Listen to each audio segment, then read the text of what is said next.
This is our beautiful, gorgeous chai latte.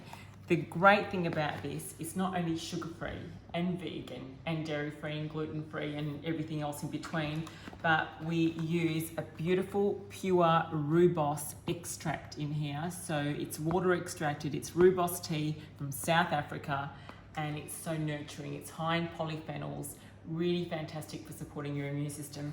And we've also put in some cinnamon and some ginger, a little bit of cardamom in here as well, and a tiny bit of star anise, but it's delicious and it's nurturing. Same thing, I'm going to show you how to make it. I just put a little bit of hot water in here just to get it started. And I also like to sweeten it with a little bit of honey or a little bit of organic maple. So give that a little bit of a stir through. And then I love to finish it off with gorgeous hot almond milk or your choice of milk. Look at that, amazing. And then just dusting it with a tiny little bit of organic cinnamon. And there you have it, my beautiful, gorgeous chai latte.